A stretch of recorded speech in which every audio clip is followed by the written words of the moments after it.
I know. Once again, Lady, I don't have my whole gaming setup, so you can see it. Everything's just ugh.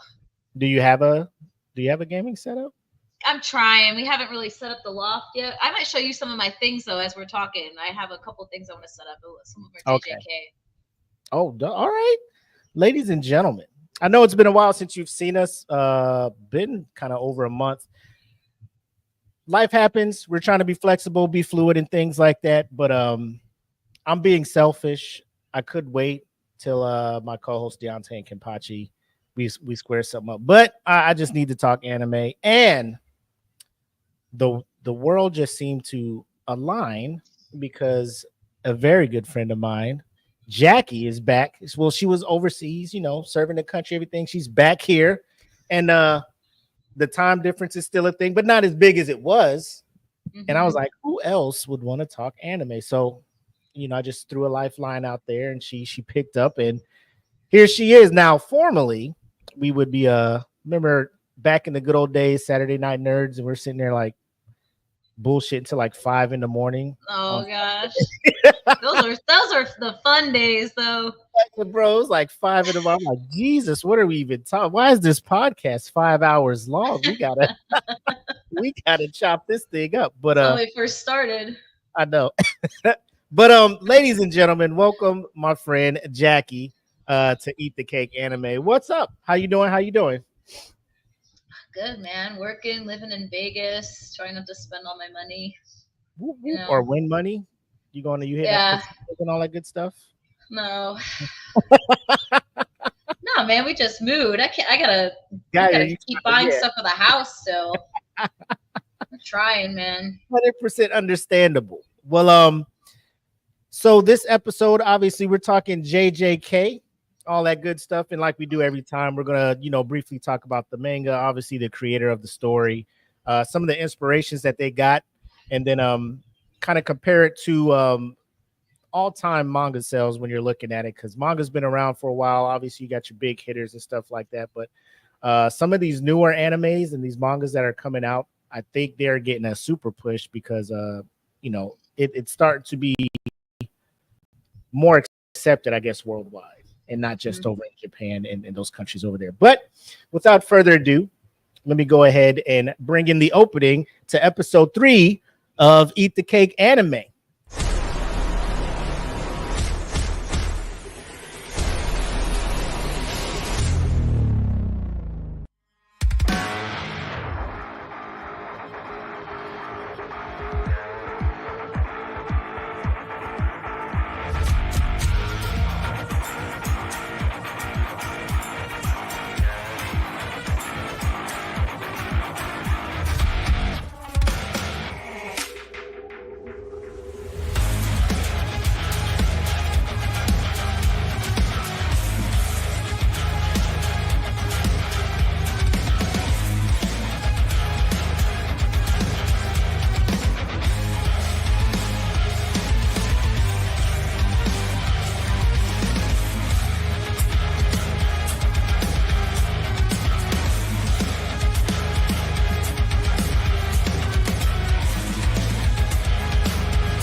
Ladies and gentlemen, we're back.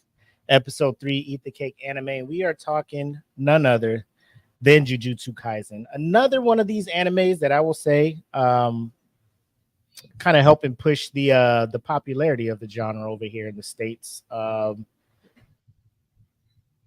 you've been under a rock or just not into anime at all, I don't think there's a lot of people that have not heard about this property.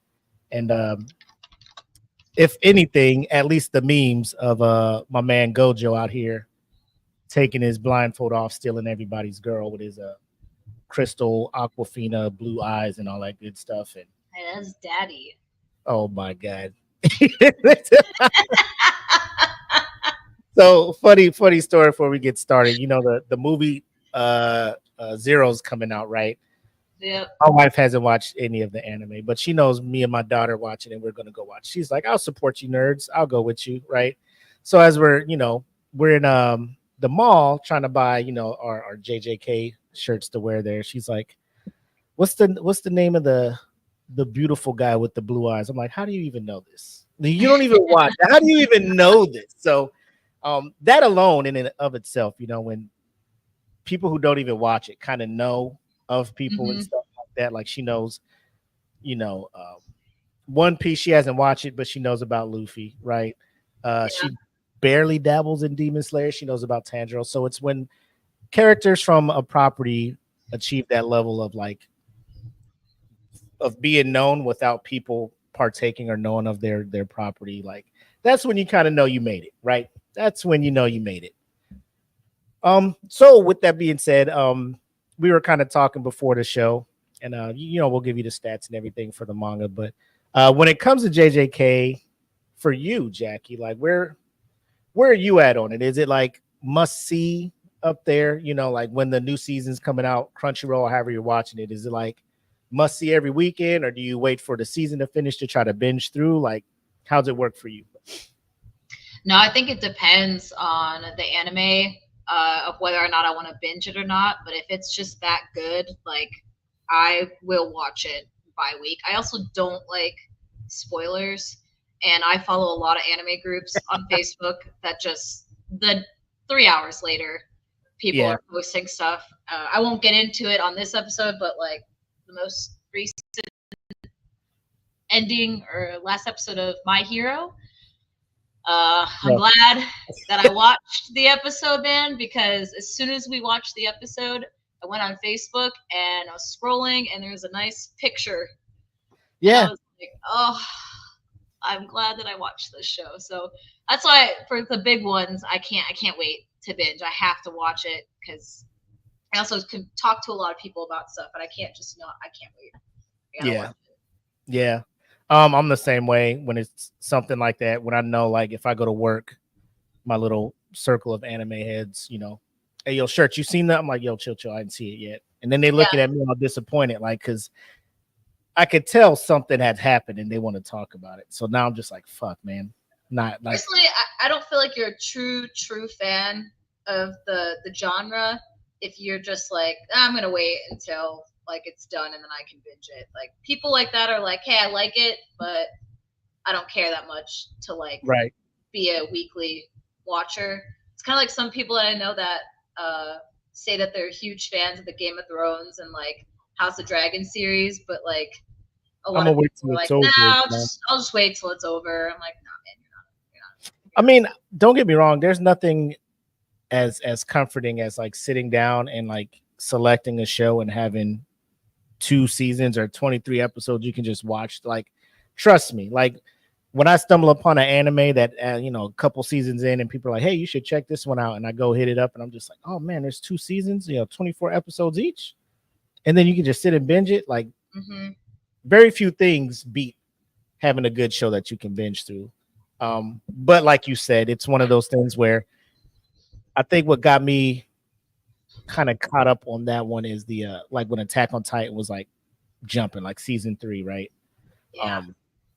People, I mean, if you are missing episodes of Attack on Titan when it was going on, like you'll miss one episode and be super lost. People are coming to work like, oh, you didn't know that Aaron was, I'm not trying to throw anything crazy out there, but then you're like, what the fuck are you talking about? And you're super lost. But so real quick, Jackie, just introduce yourself to the people. Let them know kind of what was the anime that brought you into the culture, how long you've been partaking, all that good stuff.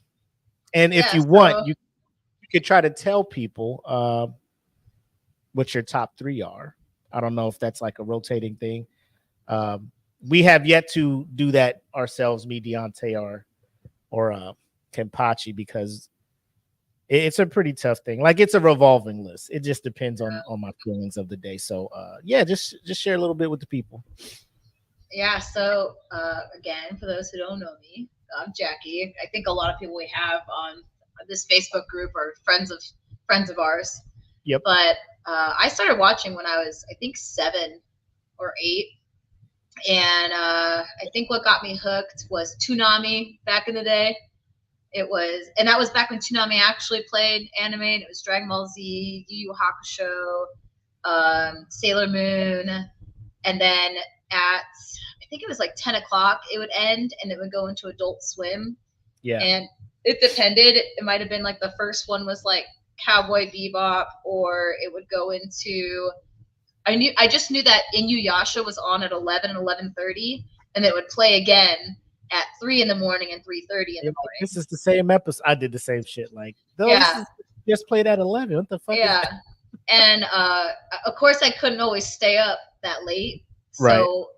I remember they would also play it during the week. So when I was a kid, I had an alarm clock, put a battery in it, normal like bells.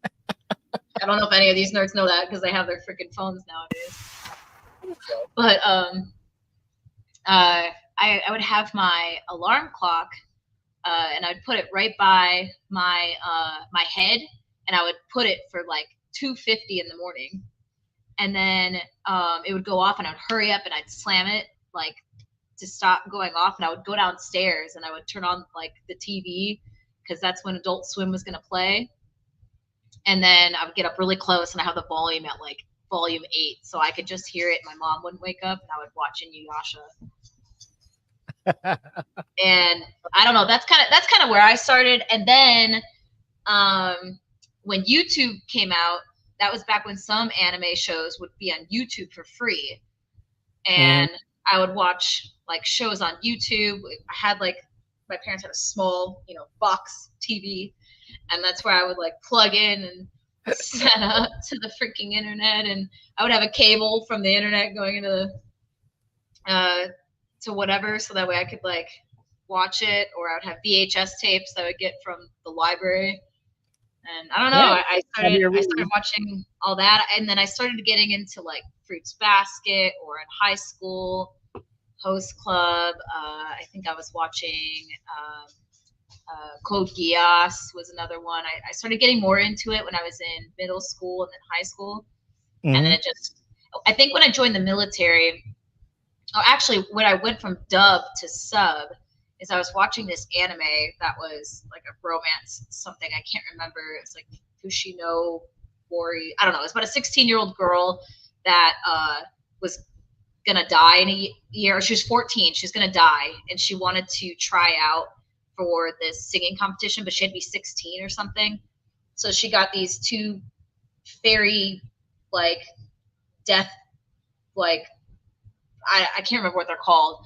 And they came and they like granted her wish that they could turn her into a 16-year-old temporarily so she could try out for the things, and then she became a famous singer. And I got to a certain episode and they didn't make any more dub for it. So I had to switch to the sub in order to finish watching it. And then that's what caused me to start watching sub for everything, because there were shows that were out there that were never dubbed. And there's a lot that I liked. And then I don't know, after that, I think when I joined the military, that's when I started really getting into more anime and watching a lot more. Right.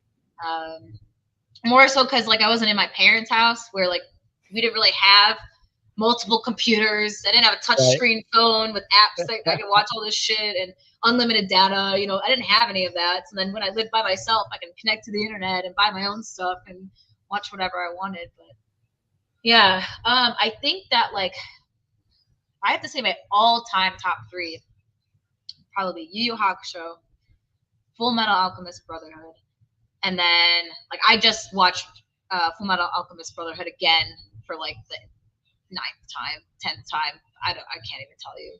Like a couple weeks ago. Now we're watching Yu Yu Hakusho again. This is my like 15th run through of it. I was just obsessed with it. Have you seen the live action on Netflix? No, so it's tough for me with live actions because I still haven't even watched Avatar: The Last Airbender live action. I still haven't watched One Piece live action, and I want to. You're just very, very cautious with it. I am, because I don't. Those are near and dear to your heart. Yeah, I did watch the first episode of Avatar: The Last Airbender. I didn't think it was terrible. It was okay, but I didn't keep going after that, so I wasn't too disappointed. So I can't give an actual opinion on that. The Yu Yu Hakusho one I heard is really good though, for what it was worth, for it being live action. I just again didn't give it a chance. That's one of my favorites. So I'm feeling that I would just be very overly critical. And then top 3, man, I don't know. It's tough because I can give you a top 10 easily. But if I think about like story building and character building is something that captivated me like constantly, and it wasn't even that crazy of a show, it would be like Hunter x Hunter, man. Like that's a close third, maybe fourth. Another one that could compete with that maybe would be damn, dude, stuff. I'm obviously a Sailor Moon fan, so maybe Sailor Moon. I'm always going to be a fan of like the transformation girl ones because I always love a badass like female lead or females lead or ones that are like more you can relate better to, which I feel like that show's very relatable. They're not just like absolutely perfect. So I don't know. I would say like that's kind of where my 4-3 kind of are, and I think I don't know. It's hard to ever change that. Even with the newer ones that have come out years later, you talk about really good ones like My Hero, JJK, as we're going to talk about. Like they're great, but if I had to put on a scale of 3, the ones I always go back to, I think are those ones. Yeah, I mean, and we're kind of the same way. Like my list it's fluid. Like I'll say top 3, but it's in no particular order type stuff, right? I'm big with character development and stuff like that. So the fact that you have, and people say it's cheating when you say like the Naruto storyline, right? So Naruto and Shippuden, they're just like, well, those are two, like, it's the same person. It's like him from the kid that everybody's like, get the fuck out of our town, to hollering, come save our city, Naruto. Like that arc where he comes back as the shaman, and bro, the whole thing, bro, my God, dude, Naruto. To the stage. Listen, we were just talking about Naruto. Because we actually wanted to rewatch like the whole thing again, including Shippuden. I haven't watched Boruto. I think I watched up to episode 33, and I was like, man, I can't. It's tough. And then someone was like, yeah, man, like I got finally to episode like 140, and it's like kind of good. And I was like, man, I'm not wasting my time on that because I just heard some other things about it, and I'm like, I'm good. Yep. But so those things like that. And so when you're giving your top 3, I'm like, that's a solid list. Like nobody. It's hard to really argue with people's lists unless they're really coming in here and saying like, my top 3 is fucking high school D&D and You also can't. I can't like say JJK is up there because one of the biggest reasons why JJK and all these other animes became what they are now is because of anime like that was created back in like 80s, 90s, early 2000s. They really paved the way for these shows to be what they are. And as you watch a lot of these shows, they all have somewhat of a similar plot or like background story to it sometimes. Like you can start predicting like, all right, I have a feeling this is going to happen. Like if it's a shonen, you walk into it knowing what it is. If it's I will say JJK is one of those more unpredictable ones. Like you really don't know what's going to happen, but I think it's because JJK, there's no real like plot kind of like there isn't like obviously with Naruto, this dude wants to be freaking Hokage, so it's going to go from him being bullied, whatever, he's going to go through all this character development kind of, and all these characters be this thing, and then he's going to get to all powerful, whatever. With JJK, it's not like that. It's not centered around the primary character, dude. Like you end up falling in love with almost everyone else besides like the actual character it's meant to be about, and there's no real like character development for him. He's just, this is who he is. And like, here's some maybe new things with him, but there's no like, I don't know. I don't know how to explain it. I'm trying to think of the right words, but it's different. And that's why I think JJK is going to be harder for me to recommend if you want to get into anime, watch this one first. Yeah. Unless it's someone's personalities. They don't care for the story. They just care more about like fights and gore and sick fight scenes and just like crazy twists, I guess. So yeah, I don't think it's a icebreaker anime. Like it's not a gateway anime that I would recommend. Yeah. Like you'd have to have seen have a couple shonens under your belt, or it's not your typical shonen, I would say. You know, it's darker themes, you know, things like it's people not coming back. A lot of that stuff without giving stuff away. So it's one of those animes where you sit down with somebody, because there's a handful of them where, you know, people will sit down, and if they haven't seen it, be like, hey, don't get too attached to these people that you keep seeing on the screen, because at any moment, you know, Game of Thrones it. You know what I'm saying? Like anybody can get it. It's like watching a kame ga kill. Yeah. Oh my God, that's number one on there when it comes to that. Like I was shocked. I'm just like, there's only one season of it. Like that's it. Oh wow, and it's one of the top, man. It's up there in top like must watches. Yep. But without further ado, let us get into talking about JJK, the creator, and the manga itself, and the creating the manga segment of our show.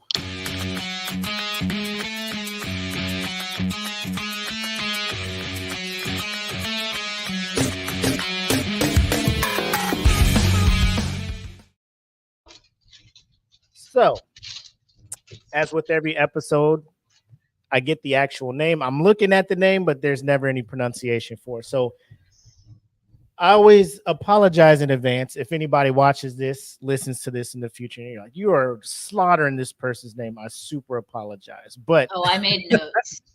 Oh, did you? Okay. So I didn't slaughter names. Okay. Is it Gege Akutami? That's what I'm looking at. Or is it Gigi? Let's see how to pronounce. I'll sit there looking at it, and then like normally they'll have the little pronunciation guide next to it, but they didn't have it. I'm just like, oh no. You said it right. Gege Akutami. Gege Akutami. Okay, all right, look at me. Hey, I've been listening to I don't think in Japanese it's a G. I don't think it's a J. There's a J sound in that language, but I don't think there is. It's, if you see G, it's gonna be a G sound. I need to get on my Duolingo. You know what I'm saying? I think it just watched too much anime to know this. To pick up on it. Like, this osmosis, you can speak it. You don't know it. Yeah. Oh, I guess I'm lying, because Evangelion is a J sound. Oh no, I think maybe it is Evangelion. You know what? I'm not even gonna go there. I don't know. Right. But yeah, so I'm gonna just call him Akutami. He was born because I'm old, I look at this like, oh, he's a young dude born in 92, you know, but obviously nowadays, you know, he'd be like 32 now, so people will be like, oh, he's kind of old. I still think that's young to accomplish everything he's accomplished in a I guess business industry that he's in. But obviously, you know, growing up in Japan, shonen, all those things were going on. Very, very inspired by Bleach. He started reading that in 4th grade. Hunter x Hunter, Neo Genesis, Evangelion, all of that stuff. So he's well versed in I guess you could call them the classics, or the mainstays when it comes to when you're talking anime and manga. So with him, like, he's coming up, and my biggest thing when I look into these guys and I try to figure out how they came up with the story for these things, right? Like, they're just sitting there, they're just like, abracadabra, a story, you know, like, how does this come about? So before we get into that, again, this is one of those animes where I'm just like, most people know what it is, but in case you're tuning in, you just stumbled across our page, video podcast. The plot obviously is Jackie kind of stated, there's multiple characters in it. The main one, I guess you could call the main protagonist, is Yuji Itadori. Itadori. Yeah, I was like Itatori. I don't know. So Yuji. Right, and the naturally strong dude, and like with most shonens, like the protagonists always have like this one trait that kind of sets them apart, and then they're just like the chosen one to go on whatever. So he's in this town. The world is a world that is full of sorcerers, good sorcerers, bad sorcerers, and then there's cursed spirits, right? So obviously the good sorcerers are there to get rid of cursed spirits so they don't mess around with humans. Bad sorcerers are like, hey, we want to go back to the good old days where sorcerers were ruling the town and not out here hiding from people, right? So that's the struggle there. Curse spirit comes to the school. Yuji shows up, fights it off. He's about to die. He ends up eating a cursed object, which is one of the 10 fingers? No, how many Yeah, fingers? I think there's 10. Yeah, because One of the 10 fingers of the strongest the strongest curse spirits, ancient sorcerer, pretty much OP as fuck. Sakuna, right? So he eats that. Normally, a person to eat that, any normal person would eat that. They would die. Sakuna would take them over automatically. But I guess the willpower or whatever it is that's about Yuji causes him to be able to handle it. And it causes him to become stronger. And then at times, he can give way to Sakuna to take over his body to do stuff. So this is pretty much the plot that's going on. They're trying to fight off the evil sorcerers that want to do harm to humans. So that's kind of the arc, the gist of it, if you will. So not a like pretty standard plot, but again, like Jackie said, when you get into the characters and stuff, that's what kind of pulls you into it more. So you're looking at this like, who just comes up with stuff like this? So in 2017, that's when Akutami went and published the Tokyo Metropolitan Curse Technical School. It was a 4-part like mini series, so it was like a pilot, if you will, right? That kind of introduced a couple of the characters. It ran in a smaller jump, not the Shonen Jump, from April to July. And then I guess Shonen saw it and was just like, hey, man, that looks dope. We want you to, come over here and do that for us. So then he started it. So this was back in March 5th of 2018. So we're looking at it now, 6 years of the manga going. It's still running. So it's still selling. So props to him for that. Yeah. The biggest thing I like about this is when it comes to him talking about the influences and kind of how it works. So he states that Neo Genesis Evangelion influenced the mythological aspects of the series. Then he also was into doing the YouTube, looking at hidden footage, horror films, and things like that. That kind of he was into occult stuff. Yeah, which 100%. If you watch the show, you'll be like, "Yo, this man, this man is into some stuff." Well, I guess Jujutsu Kaisen itself is translated in Japanese as like Curse Wars. Yep. So I mean, knowing that now, like, because you just turn it on and you're just like, is this like some kind of fighting style? Because I'm just like jujutsu, like jujitsu. I'm just like, oh man, yeah. But no, like one of the better parts of this show is like when you start doing the research and looking into it, you're just like, oh shit, now stuff is starting to make sense. 100%. He's also a fan of Togashi, Yoshihiro Togashi. The author of Yu Yu Hakusho, one of Jackie's top 3, and Hunter x Hunter in her top 5. I told you those paved the way for a lot of this. Yeah. So he was trying to do his best when it comes to illustrating, because for the longest, I just thought the creators come up with the story, right? They just write the script and then they hand it over to somebody to do the animation. I did not know for the longest that they do the animation and they write it. And then it's just, serialized to just have people help them do it and stuff like that. Oh, but I actually didn't know that either. I'm just like, bro, I just thought you just come up with the plot and just have people flesh that thing out, man. I did not know. Because he was, so his whole thing was trying to have an art style as close as possible to that, which is an amazing. Also a fan of Bleach, and then other manga artists that inspired him is Kishimoto from Naruto, and then Yusuke Murata. I'm guessing I'm saying that right. Again, if for whatever reason this makes it to Japan and these illustrators are listening, like, who the fuck is over there in America, Runa? I'm so sorry. Have you ever heard them ever try to pronounce any American? It's the same thing. I think any country that tries to pronounce any other Right. countries things, Right. they're gonna butcher it. So I There's gotta also get there's my also Duolingo. letters and words and things that are not in like other people's languages that are. It's just that's just how it's gonna be. Yeah. Unless you like actually immerse it and educate yourself. I think it's Facts. But yeah, so who's illustrated manga like Eye Shield 21, which I haven't heard of, but One Punch Man I have heard of. And then I think the biggest thing is when he talks about the magic system, because when you talk to a lot of people who read the manga or try to watch the anime, the fighting, the magic, the domain, like a lot of people get confused on that stuff. They're just like, I'm not understanding the standard, I guess, the progress of strength, I guess, that you would see in most anime. This one shows up and they're like all over the place. A lot of people get lost watching it.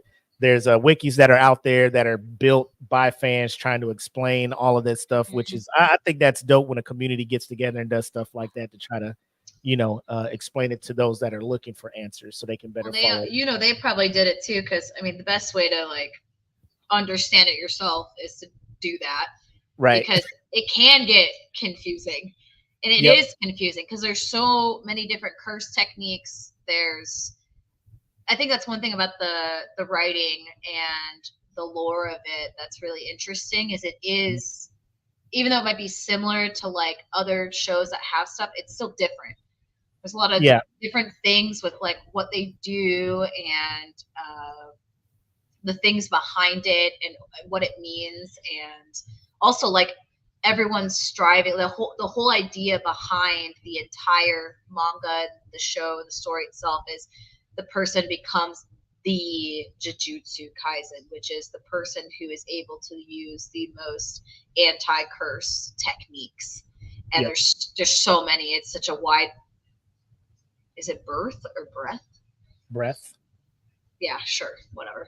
It's a spectrum. You just want to be as wide on that spectrum as possible. I think it's like now you got me messed. Like I'm messing up. Yeah, now I want to go on dictionary.com. Is it wide breath or wide birth? English. Wide birth? Oh, wait, maybe it is wide birth. Oh, that's to avoid or stay away from. So it's breath.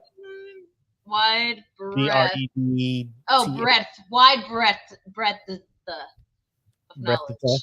Breath. English is supposed to be my first language, and we're all struggling. We're struggling now. It's cool. My excuse is it's late on this side. I don't know what your excuse is. So wait, where are you at right now? Sorry, I know we're going all a little off. I'm at Langley. I'm in Virginia. Oh shoot! I thought you were still in freaking Arizona for some reason. Ma'am, no. Big. Yeah, when's the last time we talked, dude? It's been. Big facts. Been years, man. Oh man! But back to the manga. The biggest thing, the magic system. He says it is largely inspired by Hunter x Hunter, whose fights and Akutami's words reject emotional arguments. Right? He's saying that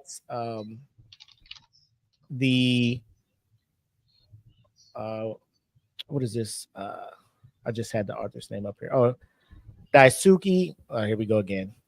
Ashihara. Yeah, we'll just do that. World Trigger's author, whose magic system is also similar to Togashi's. Oh yeah. Okay.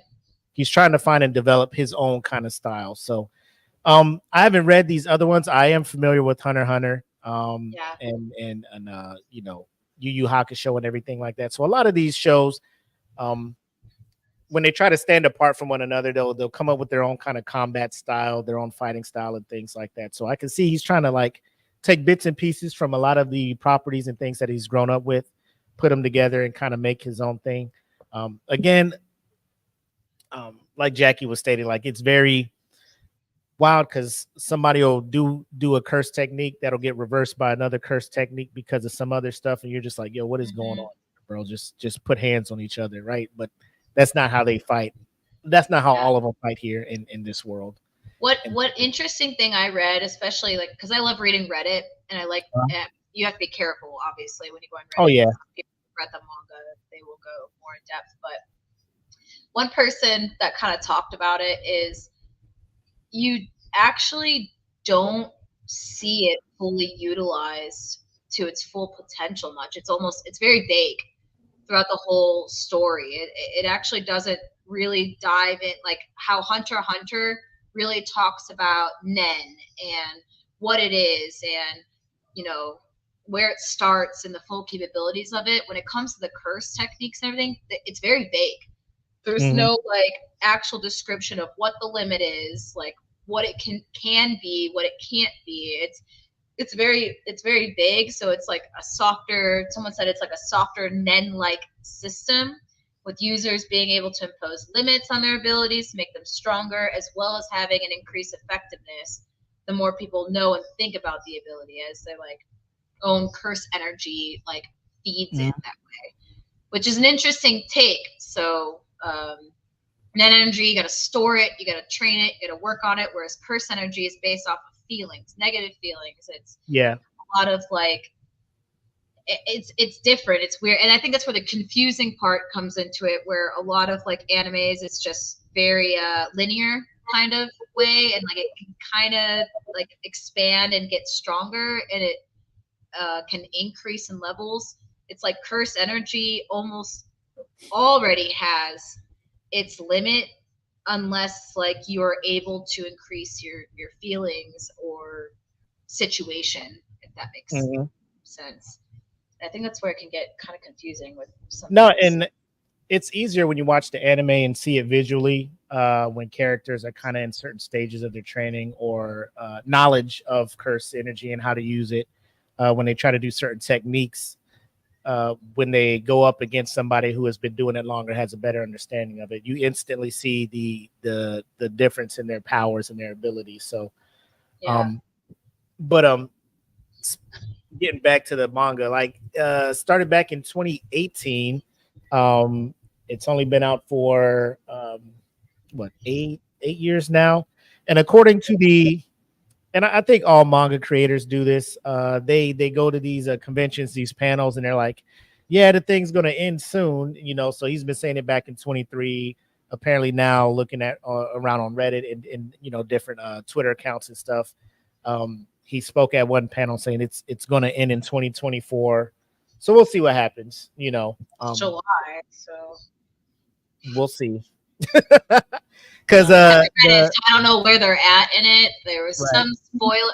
I saw a spoiler the other day. I'm not going to say it. And I don't want to say it's a spoiler, because you know how sometimes when like something's eventually going to happen, someone's gonna meet a potential eventually, right? Do something. You're just waiting to see when it's going to happen. So it wasn't a spoiler. It was more like, okay, it did finally happen. Yep. In the manga, so I can see how it's probably now getting to that point. Yeah. And if you also, as you're like thinking about like the story, I feel like there's also only so much or so far you can keep going with this. 100%. I'd rather it be. We talked about Demon Slayer on the first episode, but it ran for 4 years. Like 4 years, 260, 250 chapters. And it wrapped up, like it ended, and I'm like, I'm a big fan of, bro, just tell the story and end the story. Like give us an amazing ride, give us an amazing time, end the story. However, you don't have 20 years, man. Yeah. I mean, it's like I assume it would get tiring too, because like you're just like, I just came up with this, I want to end my story. And I don't want to say that Shonen would get involved or Shonen Jump would get involved and kind of put people in that position where like, hey man, we're going to milk this for all it's worth. So just keep cranking these things out. And then you as the creator, I feel, would lose the joy in creating and telling your story. And then it just becomes the point. At that point. Like, what was your original point in even doing it too? Right. So I don't know. Hopefully it ends. I know My Hero was supposed to end at least 2 times back in late 22 and then in 23, and it's still going. And now people are just like, oh, it's definitely going to end now. So I just sit back. I think that creator did come out finally with that, saying that it is ending in the next few chapters, I think I read, which is upsetting. I'll believe it when I see the end at the end of the fucking the thing. But I will say, so far, just from January to as of July 23 is when these numbers are. Like Jujutsu Kaisen has been the top selling manga, both physical copies and digital copies, at 4,630,685 with what's it, Freerin Oh Beyond the yeah, End dude. is We can talk right. about that later. Yeah, and that one is right behind it at 4,050,000. So and then you go down the list based on just the first 6-7 months, and you got these guys selling out 4 million. Checked on Wikipedia, and apparently it's at 90 million sold total Oh, for that's manga, crazy. for something that came out in 2018. And you're looking at some of the top selling mangas, that have been doing it from like the 90s till now, and it's already Hmm. creeped up in there. So it's on par to get into the 100 million, which I'm assuming it will, like if it keeps going for, I guess, the next couple of months or however. So yeah, 90 million plus as of 23 July 2024. So again, one of these things where it gets over here, the anime is obviously why it's popular, but the manga is also selling out, because I took my youngest over to the library and they have this new like kind of comic book section, but then you go over there now, there's like a whole section of manga, right? Yeah.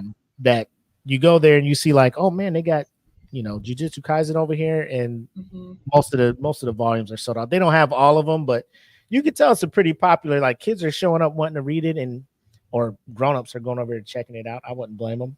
So Yeah, actually, fun fact, it looks like Jujutsu Kaisen is even like beating Full Metal Alchemist in sales, and Yu Yu Hakusho, even Hunter x Hunter. is Uh, that total sales? yeah, so like Hunter x Hunter has 84 million sales, whereas Mhm. Jujutsu Kaisen, like you said, has 90 million. Yep. Yu Yu Hakusho had 78 million. Full Metal Alchemist had 80 million.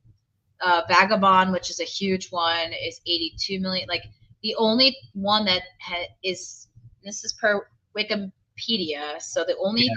thing that's like on par since the 80s is Captain Tsubasa, which I have not read, or I don't even know if there's an anime created of Captain Tsubasa. I'm not very familiar with that one. Mhm. It is a shonen, but it's also a seinen. Seinen, I think is the way you say that. Yeah, it's almost number one in sales. Damn. For 50 million and 99 million copies. Sorry, I'm saying the wrong thing. It's between 50 million and 99 million copies, and with those copies, there's 90 million sales. However, for approximate sales for manga series total, it's not even in the top. I don't know. This is top 15 or top 20. This is an interesting list or table that I'm looking at right now that doesn't. The one on Wikipedia. Yeah, there's like at least 100 million copies and above, and it's not in there for sales. But then there's between 50 million and 99 million copies, and that's where it's ranking in like Yep. the top two. Yeah. Like I said, it's I could see it easily getting into the 100 million category. That's right above it, easily. I know they're in the work of um, another movie and stuff like that. They got video games out, but that's neither here nor there. I do want to say though, the anime, and like with the other properties we talked about, Demon Slayer, My Hero, when you're reading it, like with all of them, you see these amazing set pieces, right? And it's one of those things where, like, I know for me, like, I started watching the anime, then went back to started reading the manga, but there are things like now I'm reading ahead in the manga to where the anime is at, and I'm seeing these set pieces, and I'm just like, I can't wait to see this emotion, like with Demon Slayer and all of that there. So with that being said, we see that it's hella popular. It's not only popular over in Japan and those countries, but again spreading over the Western culture, to the point where obviously it took what I think 2020 is when the anime came out, and every time you start hearing, hey, this manga's doing great, anime adaptations coming up, like the first thing I start looking to is like who's fucking animating this shit, right? Because at this point, if you're putting a manga or an anime out, if you're doing an adaptation from a manga, you got things like Demon Slayer out here, that's setting the bar for animation. You Mm-hmm. know, you had Attack on Titan. Quotable. That was you photo anything you photable. You're just like, yo, Appa. got it. Mappa, Wit Studios, A1, I think, Bones. So there's the anime studios where you're just like, okay, if they're picking it up, we should be all right, So you always want to make sure it's going to one of those studios, and you'll be more than likely happy with the result. But so yeah, it did get picked up. It went over the MAPPA, so let us go ahead and transition into the anime review of JJK.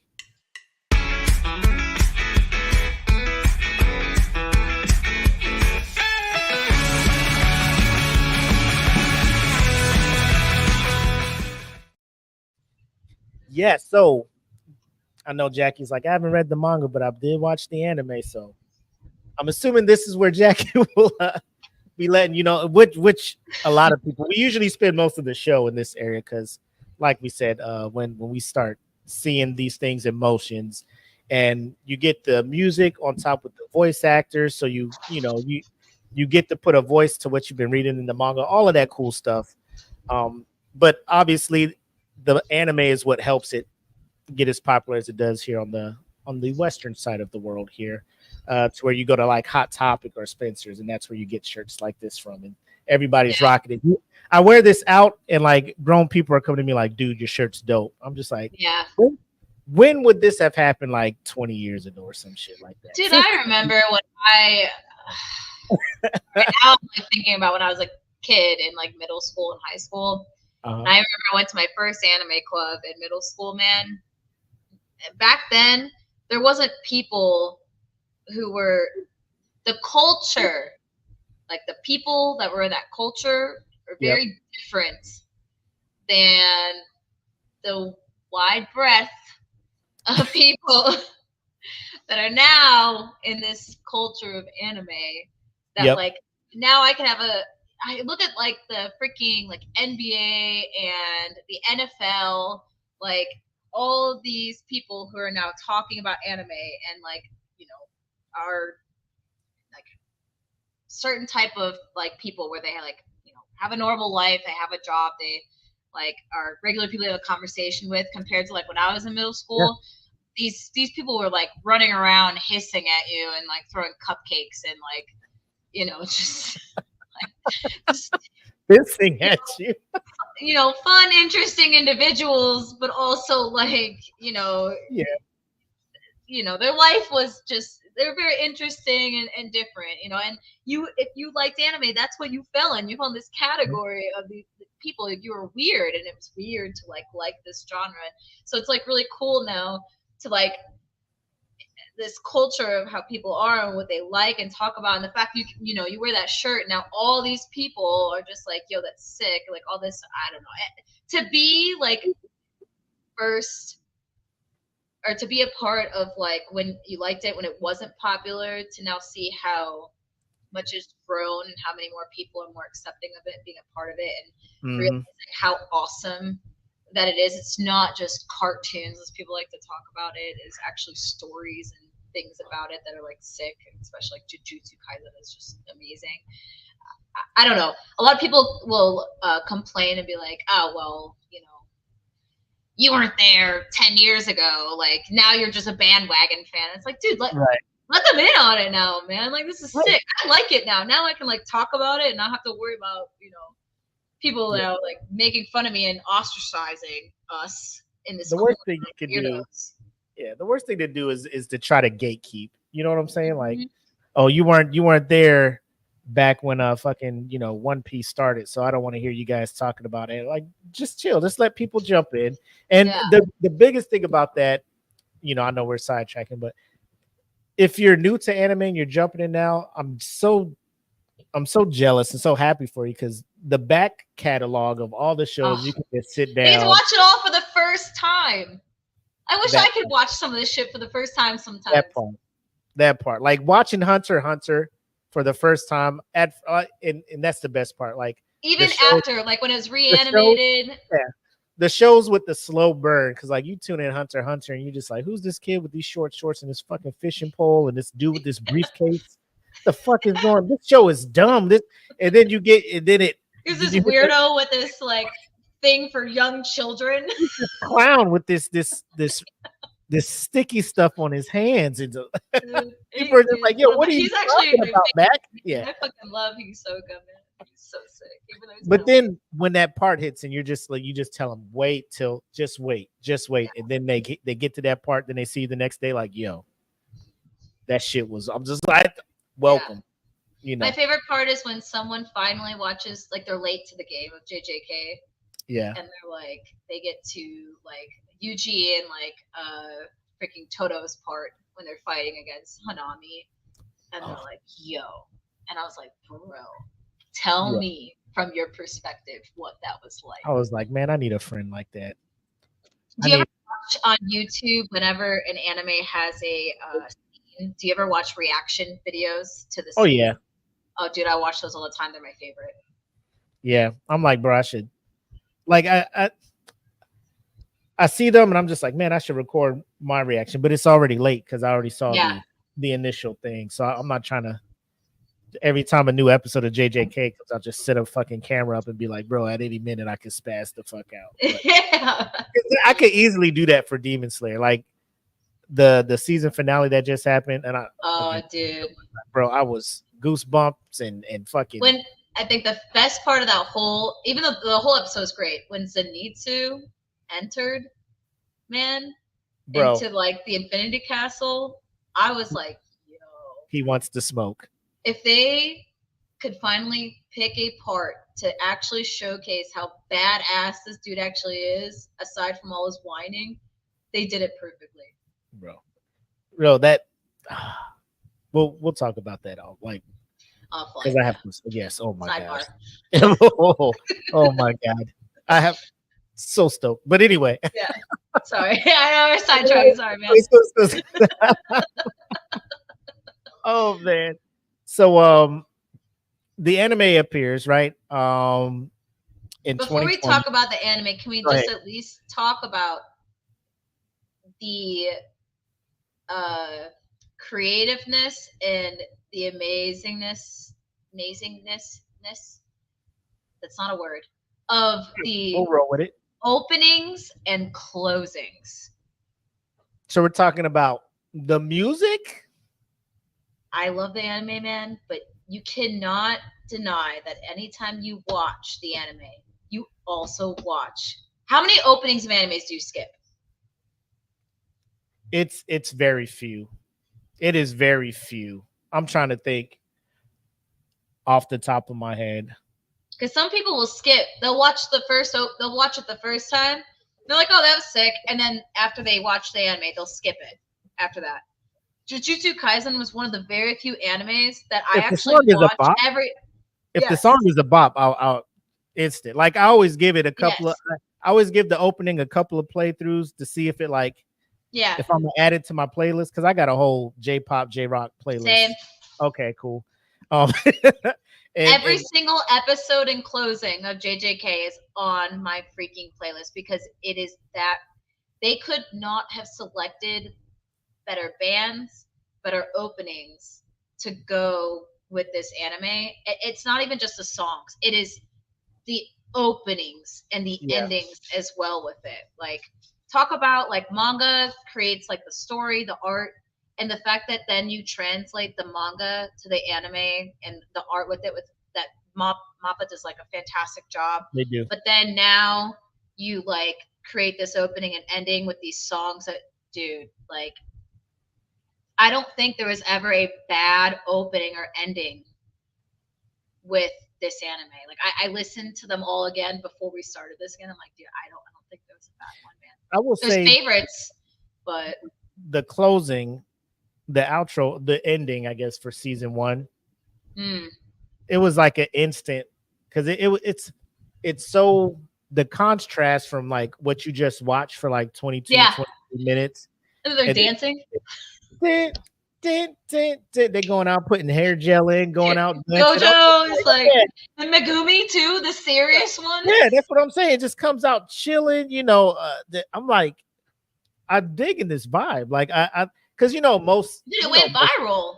most endings, right? Like the opening will be hella action packed, and then the ending be some slow song where they're just like staring up at the moon or the stars are going by, and it's like a slow song, which I could dig. There's a few on my playlist, but you just hear the horns and it's dead. You're like, oh, what the? And Crunchyroll's like, do you want to skip to the next episode? Nah, hold on. Yeah. Let them cook. Let me see what's happening here.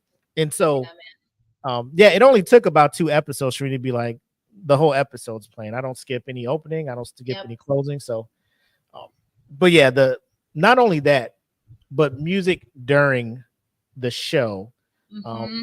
I think it really does help because we were tracking talking OSTs. Oh yes, because we were talking My Hero, and you're watching that show, the fight, and like you understand the gravity of the matchup, the fight. You know what's at stake.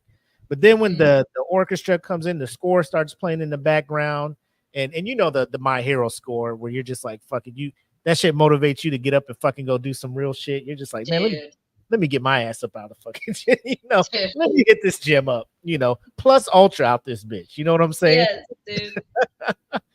But the same thing in this one, and the biggest one I go to is, I'm not sure, is it the season finale of season 1 where Megumi and what's her name? Old girl with the fucking Nobara are fighting the fucking those twin brother demons, and like what, like Sorry. the music that was playing. No, it's cool. The music that was playing, I'm trying to find it. Yeah, me too. Yeah, Nobara. Yep. So Megumi and Nobara, they were fighting those demons, and they're fighting, and then they do no, Megumi wasn't fighting. It was Yuji, and Yuji. They were fighting, and they did that thing. They were fighting, and the matchup wasn't working for them, and they did that. At the end of season 1. Yeah, and they did that yes. swap, and and the music kicks in, and it was like it was going from one person to another, and they had the guitar doing the riffs between like dun, dun, dun, dun. I was just like, yo, I want to punch somebody. I want to punch somebody as hard as Yuji is punching somebody in this movie right now. But that part, and then like Megumi, he was fighting off somebody, and he used his domain expansion for the first time, and that music was pumping me up too, and that was the first time he's. Oh my god, the music for JJK. Let me search. Who is the in charge of the score? I have all of it. I have all of it. If you want to know, who is in charge of the music? I don't know, but I have all of the songs. I have the for openings and closings. For OSTs, I don't have that part. But I had this conversation with Steven. I'm like, have you ever listened to scores on like shows and movies? Like we were cleaning the house one time, and I'm getting off track a little bit, but I played the score of like How to Train Your Dragon. It's like, have you listened to this shit? This shit is like amazing. Sometimes the score is better than the soundtrack, because like I'll hear a song in the movie and I'll go look at the soundtrack. I'm like, what the fuck is all this shit? Like Bleach's OST is good. Even Naruto's Hunters is good. They're iconic. Yeah. A lot of them are like, and I won't go there, but some video game scores, like a lot of people will talk about those sometimes.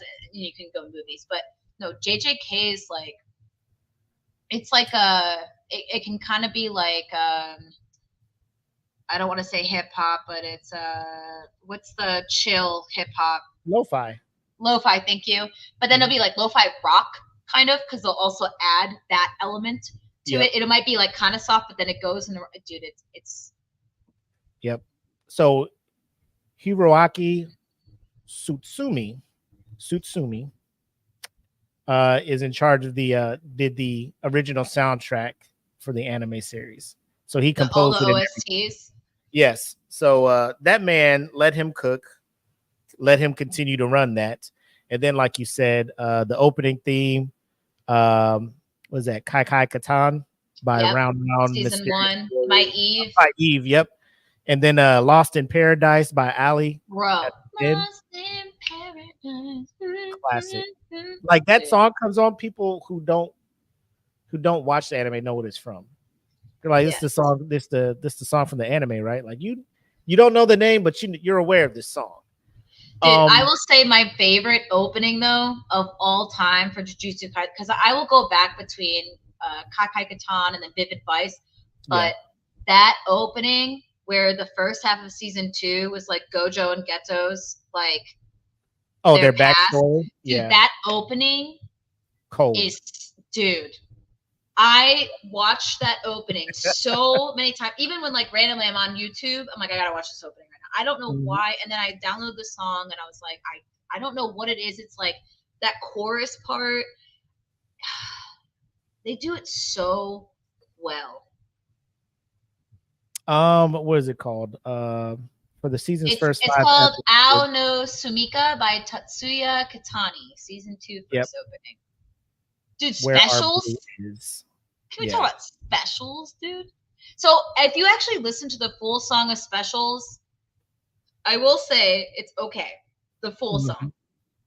The way that they broke it out just for the first, like the opening, was perfect. Did you know though, in the first, I don't know if you recognize this, is in that second part of the opening, all the hand signs, it's from everyone's different curse techniques. It's like Megumi's, Sukuna's, Gojo's, Geto's, I can't remember who else. I thought that was one of the coolest freaking parts, is that they did that. Yeah. And added that in there. And then like the slow walk too of everyone, which a part of me feels like Demon Slayer stole that a little bit when they did freaking what's his face, the slow walk, and then that was a whole TikTok thing with like, did you see where, sorry, I know we're talking about Demon Slayer a little bit, but they were taking videos of that and they were adding different songs to that shit was cold though. That shit was that funny, was a cold thing. But do that ending of dude, we'll talk offline about that. And I feel bad because we did Demon Slayer like 2 weeks before the season ended, so then we're just like, fuck, we fucked up, like, because now, and then I've been wanting to talk about it, but everybody was hella busy, so it's just like, fuck, man, like, ugh. So we'll converse when we're done with this episode. But so that, and then what I didn't know is the best part about when you watch a lot of anime, like, I know with Spotify you type in a song and it's like, here's the band that does it. I always follow the band to see what else they got going on. I didn't know the same group, King Gnu. I don't know if that's how you say it. The one that did specials. I don't know if you watch the Ranking of Kings, but they sang I have not. They sang the opening, the first opening for that one.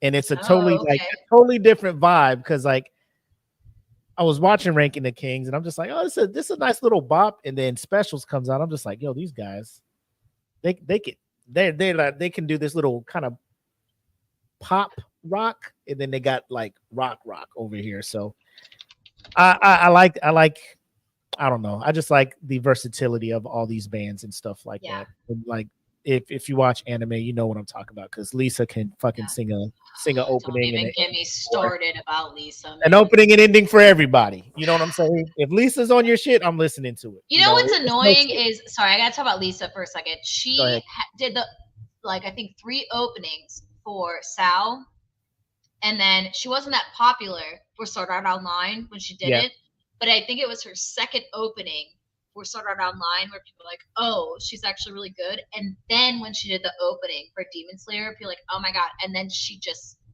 took off after that. Yeah. I'm like, bro, Lisa be all over everybody's stuff. But like we talked about it, Demon Slayer was the thing that America was like, oh shit, this is dope. You know, I'll go to the theater and watch this, which is why we're getting 3 movies for it. But I digress. JJK, music on point. Obviously, I did want to talk about. I had to talk about that. I was right. like, dude. Oh like, no, the music openings is and closings before we get to iconic.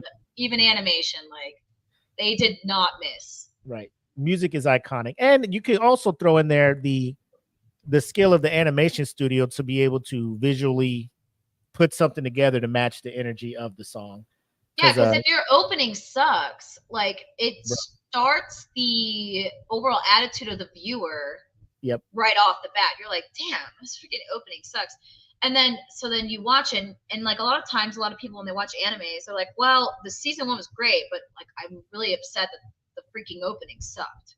Like a lot of people will like they'll like anchor on that. They'll be like, why did your opening suck though? Yeah.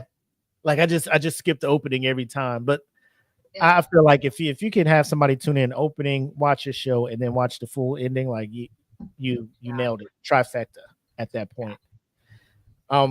So yeah, like we said, they handed over the Mappa, which some people feel a type of way about Mappa. They kind of run their employees a lot. They pick up a lot of projects. But even though they say that, there's never, I don't think, and correct me if I'm wrong, I never really read any truth data besides there was supposedly some strike from the animators wanting something, but I didn't actually see proof for that. It was just a lot of people talking about it. The only thing I hear is like, there'll be a certain employees, like you said, that'll speak and be like, man, there were times where, I ended up working, 16, 18-hour days, get home, go to sleep, come right back. Sometimes I just sleep it's no different. And I'm not saying it like it's not serious, but like when video game, companies, developers, they go into crunch time where they just like sleep at their desk and then wake up and get back to fucking developing because EA wants the game out at a certain time, or the publisher wants the game out and the developer is like trying to get that out. So I think what sucks is that Mappa is so they're in high demand. Like a lot of they're so demanded now because of Jujutsu Kaisen and Attack on Titan. Really, what started was Attack on Titan. Yep. And then that paved the way for Jujutsu Kaisen, and then others that I think One Punch. They do. Actually, One Punch Man was one of the first for Mappa. They do Vinland Saga too. So yeah, but even then, when Vinland Saga was out and One Punch Man was, I don't think Vinland Saga and One Punch Man had the popularity yet as much as Attack on Titan did. And then once everyone was more demanding of that type of animation style, then it got more and more and more. And that's what sucks for those creators, is that now everyone wants Mappa or Ufotable to now animate these, but Ufotable is doing the opposite of what Mappa's doing. Ufotable's like, nah, man, this is gonna be unique to freaking Demon Slayer and whatever else we want to do. Mappa's like, bring it on, and that's what's causing the overwork of the workers, which sucks. And it does suck, but when you're watching it, like, my fear is like they're gonna pick up so much stuff, they're just gonna start like being shit. The quality of their animation is gonna drop, and that is not the case at all. Like these dudes are continually putting out quality stuff.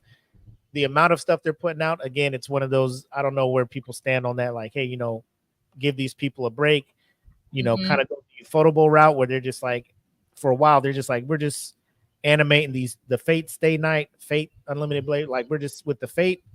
And then now we're into, this Demon Slayer. And I feel that them taking their time, like if I think Mappa's now realizing, because a lot of people are, before even the creators were saying anything, it was the viewers that were actually making observations themselves, which then caused their creators to start going out on Twitter. And it was just a few workers that were saying things. And then I think Mappa, because I haven't seen anything for the past, since the last season of Jujutsu Kaisen, where someone was complaining about some animation part. But what pisses me off is that people will press pause in And sit certain there and look for areas. stuff. Yeah, and they'll look for stuff. And if you actually watch it through, you don't see. Like you just see great quality. It's all coming together great, but then they just pause and they're like, oh, this Going specific frame thing. by Like, frame. dude, relax. Did it Where's come his together? Did it shoelace? look great? It looks great, dude. Just move on. Like How come he had that's what buttons pisses on his those creators trapeze? off. Because then people, what will happen is people go on Twitter and be like, oh, this is shit and blah blah blah, and it makes the creators feel like shit. You know, they're not doing well enough, which is not true. It's just people who just want to nitpick. Yeah. And what are they doing? They're probably just sitting, doing nothing except watching anime and just criticizing, and they don't even do anything.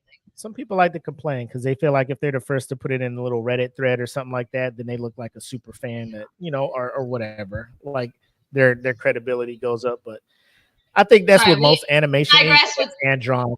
No. It's because you're still talking about the animation. It's anything that's hand drawn. Like you'll mess around and like one scene, you know, dude will have buttons on his shirt. Then the next scene, like the buttons are on the other side of the shirt. And somebody's just like, look how sloppily this is animated. The attention to detail is not there. And I'm just like, bro, if you just don't, that did not happens in movies. What did they talk about in Avengers, where there's like a Starbucks cup or something in the background? How often do we even like care or talk about that anymore? If it's not immersion breaking, like I don't care.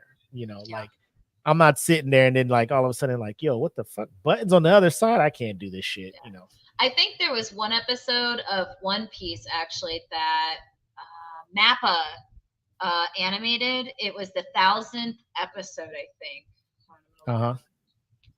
One Piece episode 1,000. Mappa? Was it Mappa? Yeah, I think it was Mappa, and it was sick. But then, because after that, the animation style for it has been like, I don't know, man. I will give all the praise in the entire world to Mappa in general. The animation style for Jujutsu Kaisen is crazy. Like, I think that Demon Slayer started an era of animation now that is just like top quality. Well, actually, I would argue Fate Stay kind of, I think, started that. And then Ufotable kind of came in, and then now everyone's starting to like. They're like, it's the investment of anime. As much as you invest in your animation is how much, you'll get those returns back. I think, because I know at first it was all about budgeting, right? Putting out the most you could do at cheapest possible to get the most return. I think when people are looking at, I think it was like during the red light district arc on or the, what do they call it? The entertainment district arc of Demon Slayer, when you're looking at the fight between Tenjin and the Upper Moon, and you look and you're just like, bro, they're spending about $100,000 per episode in animation, and people are like, what? But then when you see it, you're just like, yo, that's the move. I guess that's what you got to do, because now everybody's talking about it. Now your show is popular. You're selling merch. People are signing up, streaming your show. Look, so, and apparently it's working for Mappa over on JJK, because as of April 4th this year, I haven't seen anything as updated as that. But the Guinness Book of World Records announced that Jujutsu Kaisen is officially the world's most in-demand anime series. Wow. Saying that the global demand for the series is rated 71.2 times greater than your average television show.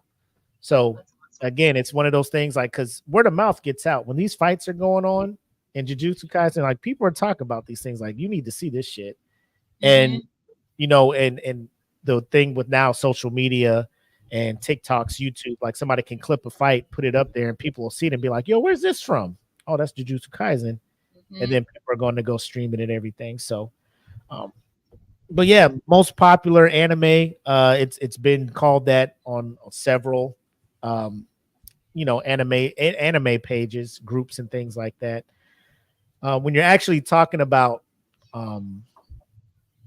awards and stuff, which is kind of difficult for anime, because like you have Crunchyroll awards, you have another anime streaming thing awards, and then the thing with Crunchyroll is like they're just gonna give awards by popular vote. Give award to shows that are on their service, and not just anime as a whole, Right. So it's one of those things where I guess, but I think last year season 2 of JJK won for best anime of the year. some people were like, you could have gave that to, Farron. Am I saying that? Free Ren. Free Ren. Freeman. Freeman, like, because I thought like, based on the story, like, it wasn't super action and stuff like that. But sometimes you just want to just sit and chill and watch a good story. And I think Yeah, we can talk about Free Run offline, it's man. one of those where you're looking at it, it may just be the popular choice, like how Demon Slayer is like the popular choice. I know I was guilty.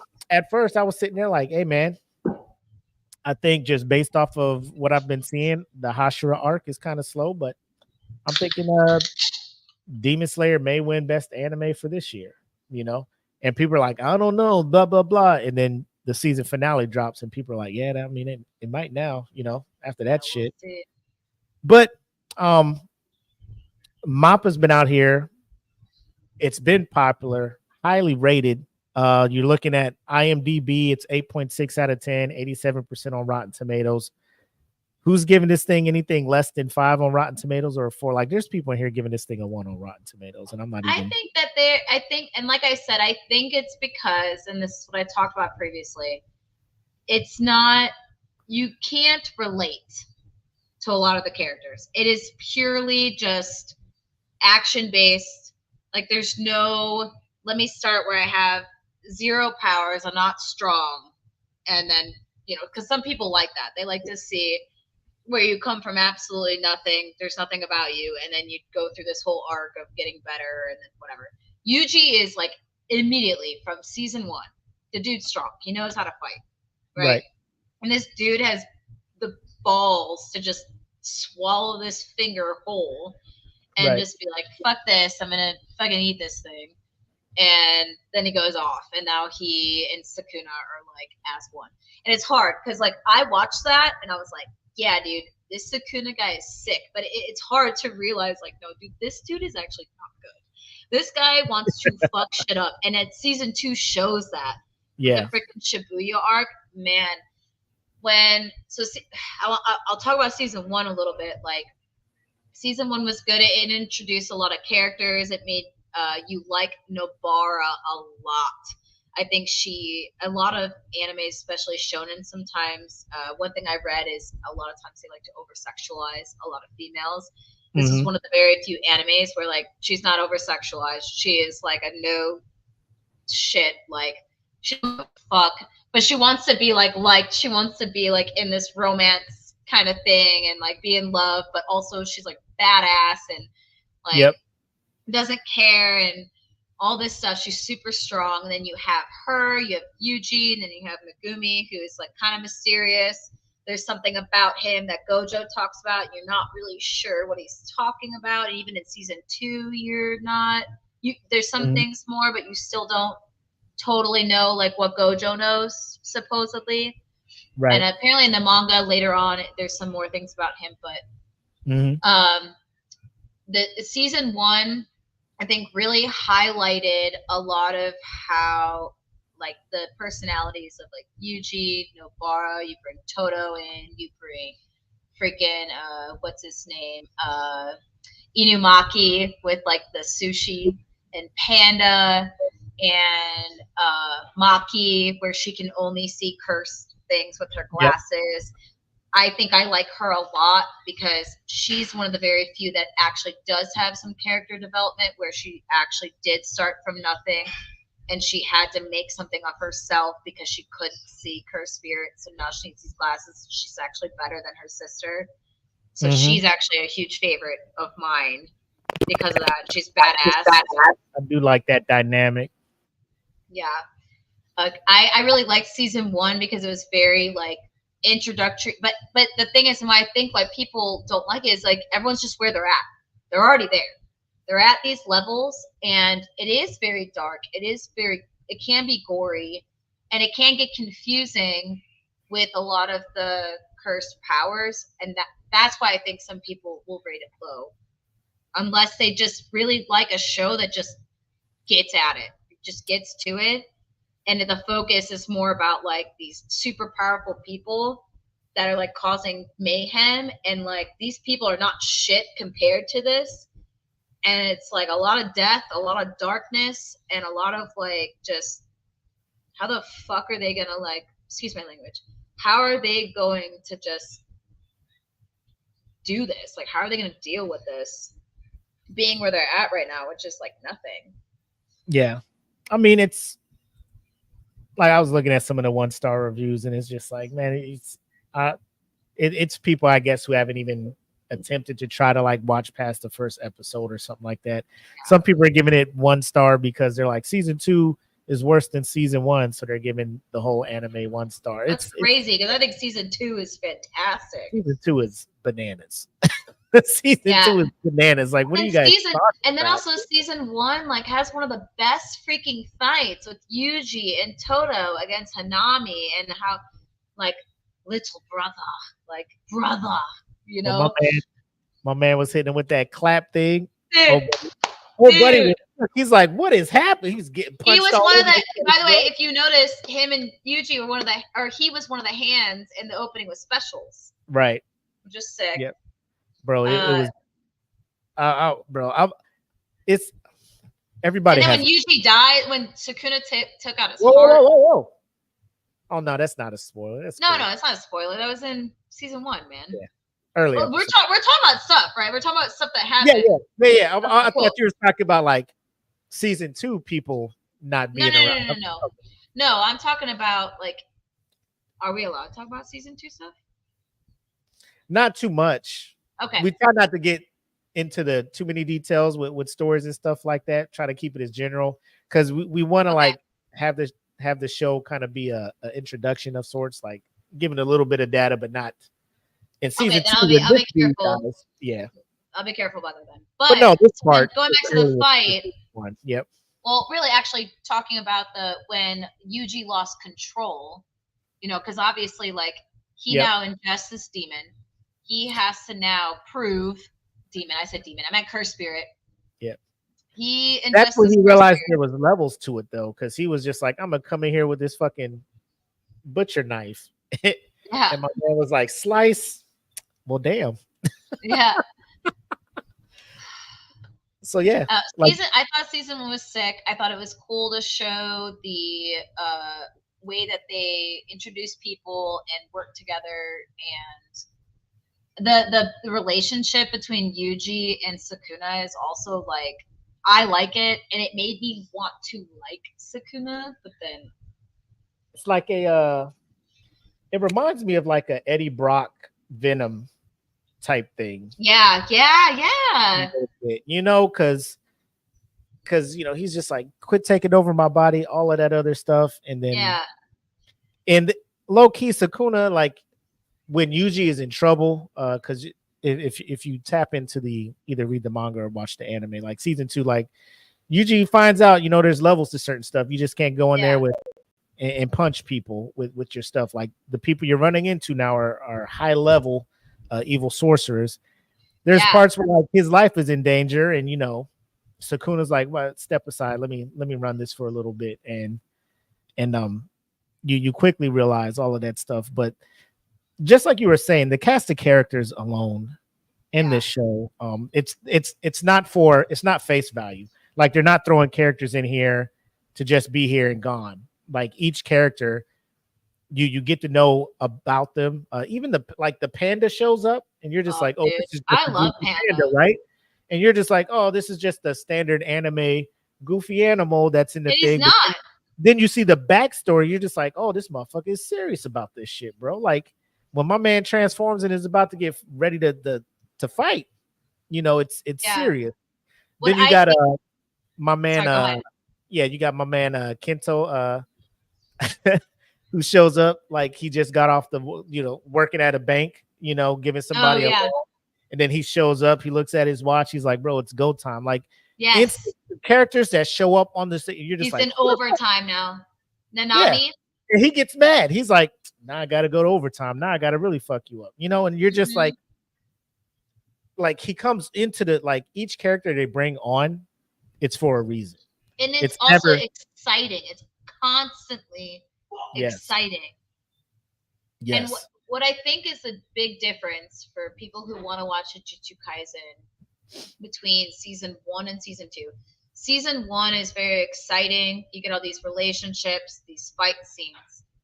But season 2 is just, in the beginning, it's you almost yearn for a whole separate, like, anime almost for Yeah. those characters, but you get a good backstory of like how those characters became, or how this kind of started almost. And it's good because it makes you and that's what I mean by Jujutsu Kaisen, where it's not centered around the freaking main character like it's supposed to be. It's not a traditional anime. Another anime that does this is like Chainsaw Man. Chainsaw Man is very similar, where like, yes, you have the main character the first like 2-3 episodes, but then it Yep. goes into all these other characters that like it's not just centered around this one person. But Jujutsu Kaisen getting into like season 2 is like, you go into the past for like 4 episodes, I believe it is, or 5. Uh, 4, it's 5, yeah. Yep. And then it gets back into it, and it's like a complete shift into what your emotions were season 1. Now you're in season 2, and it's just like horror, and you don't know how to feel now about some people who you were liking, other people who you would form this attachment with, and now you're seeing things happening, and it's just a constant, like, every episode was just like constant, just anxiety. Like, you have anxiety for each right. episode, but also excitement because you're just like, what's going to happen now? What's going to happen now? What's going to happen now? And it's shocking. It's very shock value, which Indeed. I think's what makes it so great. And then talking about the movie a little bit, the movie was good because it talks a bit about the other characters, and another character that's extremely important later on, or who will be important next season, really. Mhm. And that's what I like back in the day when anime would have movies, it was not really canon. It was always just like, hey, No, here's a fun movie. that's even nowadays because My Hero is the biggest culprit of that shit. Like, Oh it's yeah, just yeah, no, you're right. My Hero movie comes out, you're like, yo, what the hell is this? Like, they're gonna give you some nice animation and Yeah. shit, but does it tie to the story? No. And that's why I think those Jujutsu Kaisen I movies like do because well. the one movie, even Demon Slayer does it too, Yep. but you have to watch the movie in order to know what is going on. Jujutsu Kaisen did the same thing. You have to watch the movie. If you don't watch that movie, you have no idea, Who these like, people are. yes, and like what's happening, and the understanding of like these characters and why this is so important. I think Jujutsu Kaisen is not about Yuji. It's actually about Gojo and Geto, truly, and all of them, and how what happened with them is now affecting what's happening now, and it's caused all of this shit now. Because really, what it comes down to is, I think it was in season 2. I won't spoil it too much, but between Geto and someone else, where they're having a conversation, the female, and Yeah. then Geto pretty much says like how he's feeling, which you see it in season 1 and even in the movie, Yeah. how he is the protagonist. You can Google it. He's the protagonist. They didn't do anything about it. They could have, and they didn't. And now look what's happening. Yeah. Because I mean, in I don't know, I think it was like late in those first 5 episodes when like Gojo and Geto, they're like talking, and Geto was kind of like, bro, we used to be kings, we used to be running this shit. Like, And now they look, were best like, friends. and that's what I'm saying. Like, that dynamic right there, and I guess you can say that's kind of like standard shonen, Yeah. where you have like 2 best friends and they go down different paths trying to get back. But I think Geto is not the He's not he's not truly. the Sasuke to Gojo's Naruto. Like, I don't think there's any coming back to be like, you know what? Yeah, I messed up. We can be friends again, I was reading something though about like what uh, I forget who it was, what the creator was, his inspiration between the relationships of, it was like, I think it was Naruto and Sasuke. He was inspired by that. So when he wanted to talk about the characters, Oh my gosh, where did I have it? Of what it's right here. Yuji and Fushiguro were based on Naruto and Sasuke. So it's not Geto and um, Geto and Gojo. yes, it's actually Fushiguro and Yuji. Oh, really? Yes. Like apparently, because it's the fact that Yuji has a demon inside of him, which is similar to Naruto having the nine-tailed fox inside of him. Yeah. And then you have Fushiguro, who doesn't have that, but is constantly trying to like guide and help out, but also doesn't like him, but also kind of does. Like that's where he based it off of. It's obviously a little bit different, but his inspiration for the relationship was based off of Naruto and Sasuke. I can see that.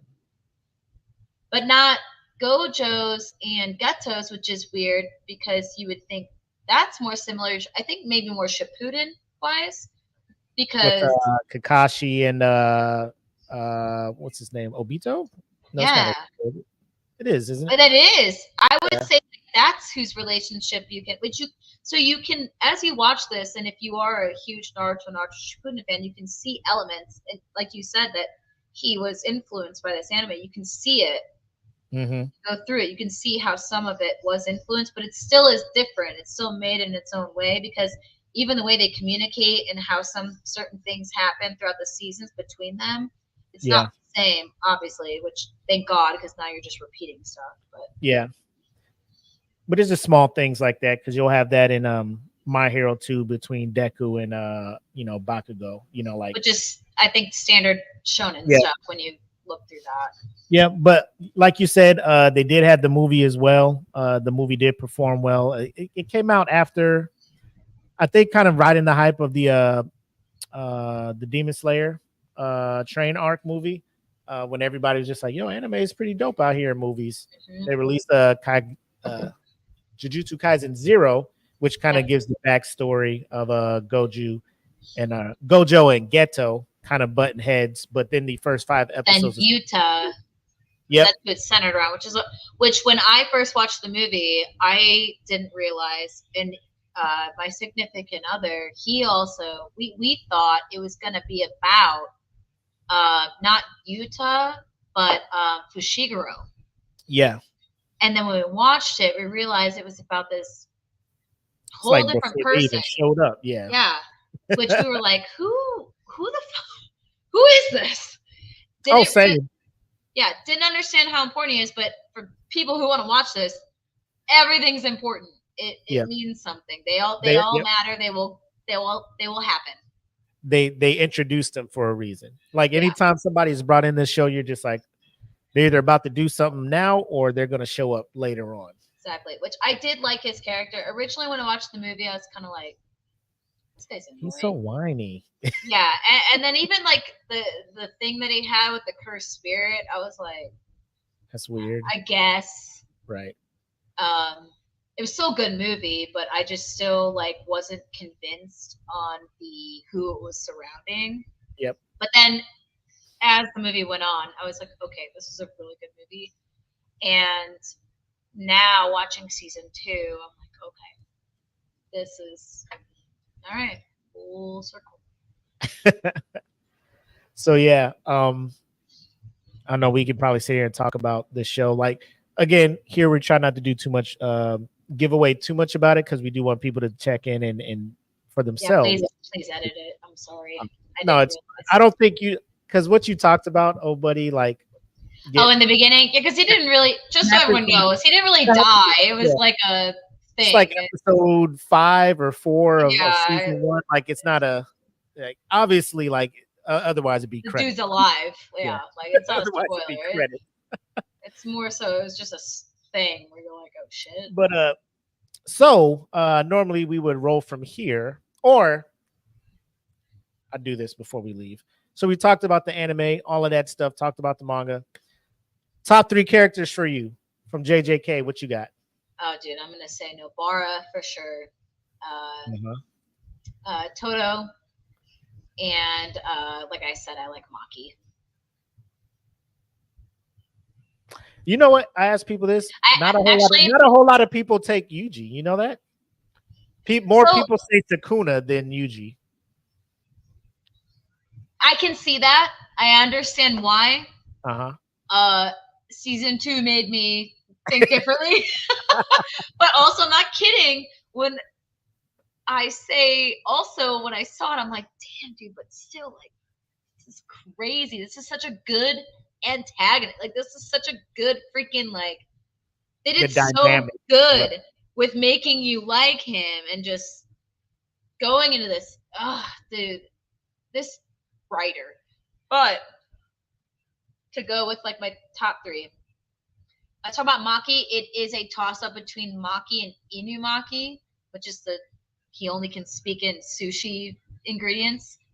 Because I personally think this dude's power is insane. Like I think it's so underrated when he does really master it and he is able to, dude. Yeah. I just really like him. I like his character style. I like the whole concept behind him. I think it's great. I love Maki's like whole thing, dude. I don't know. I've always been that person where like I'm either like for the main character and then like some others, but this is the first show I've ever liked other characters more than, and even more other characters than even the other. Like a lot of people will say Megumi, like they love Megumi, like Steven loves Megumi. Right. Nobara is always a favorite of a lot of people's, but I don't know. It's the first show I've ever. I'm like, yeah, I mean the main character is good. I love Yuji, but I don't know. I just love these other ones, and I want more screen time for these other ones. Yep. Agreed. I would say like it changed season to season for me. Season 1, I was a big Nobara, and she's still up there. I like Nobara, Megumi for sure. And then there was something about Gojo. Like Gojo's your typical like he's the overpowered, like he's the dude that comes through, saves everybody when shit hits the fan, right? There's something about just a character that's already there. And I have to add my 2 cents into like anime. I want an anime where there is a female character that is just also already there. And that's who it's surrounded at. There's never, I can't remember an anime, unless it's if you look back in the 90s, early 2000s, where the main character is a female and she's already powered up or going through a character development. Or they would just show up like later in the anime. Because I think the only one I could like off top is like Black Clover. There was I don't watch Black Clover. We've had discussions. Yeah. And I told you like I watched it, but it was like a job because like I would just come home and be like, let's go. And but I canceled it. I'm not. There's this one. There's this one. It is on my list of like just try it again. I'll get there eventually. I just gotta mentally prepare myself. Jackie, you just gotta play it in dub and then just like do other stuff, like do homework, read or something, and then like when fights start, you turn and look. I listened to both sub and dub to see if it was better, and it just there, bro. Asta. I get it because the whole character concept is he's supposed to be loud and obnoxious. I get it. I will say this. Naruto was like that too, and Naruto his voice was not that. Like I'm just like, man, Naruto does have a kind of whiny quality to his voice. Asta was just word one out of this motherfucker's mouth. Yeah. Like 4 episodes for me, I couldn't do it, man. I stopped, and everyone's like, I switched to dub. I'm just like, he's loud in dub too. So all right. So, but that's how he's written. It says it in the manga. Like that's how he's so I get it. I do understand, and that's what when I go back and I decide to watch it, it's like I was talking about how people will only watch it week by week if they really care about it, and then there's people who will just wait until they just, I'm that person with that anime. Like I'm gonna wait until I finally can commit myself, and then I'll watch it. I tell you what, like I started. Black Clover was out. I'm like, I'm trying to watch it week to week. I got to about like episode 12, stopped, checked in a few months later. I was like, oh, there's like 10 episodes for me to try to catch up on. Couldn't watch all 10 at once. So it ended up, I ended up having a backlog based on the fact that plus other anime were coming out during it, and I'm just like, this is way better to watch than this one. So again, but there's just I forget her name, but she comes like later in later in the season. So it's not like Gojo who shows up season 1 and takes out Jogo like just fucking ridiculously easy. You know, like my man calls up his expansion like, "Ooh, I got him," and sits Gojo on top of Yuji like he's a fucking step stool. Yeah, and then Gojo's just like, "Oh, that's a cute expansion. Watch this shit, fucking bow," and then fucking boom.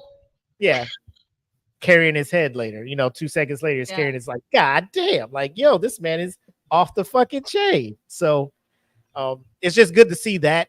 And then I think that what comes with that, without giving too much away, is like, then they'll come into scenarios in season 2 where, Gojo is just put in a position where it's just like, damn, is he gonna get out of this shit? So then you start seeing it ups the ante a bit, because at first you're just like, Gojo's the guy who's just gonna come and save everybody, but then he gets put in a situation like, well, who's gonna come and save Gojo then? So I think what Gojo, what helps though that the creator did well is that even though Gojo is the strongest, he's actually not the most liked. And that helps with him not being a what's the word that a Mary Jane character. Yep. It helps him, even though he's got all these powers and he's the strongest, he's not liked, and he has a soft spot for people, which can hinder him, and that's what can make him more liked because of that. Yeah, I see that 100%. I do know that you want to talk about future anime, so we don't have to go in detail. But I will tell you. No. That's our next section, which is called "Put This on Your Radar." So usually that's Kenpachi, but since you're the guest tonight, I'll let you put some people onto some anime they may or may not know about.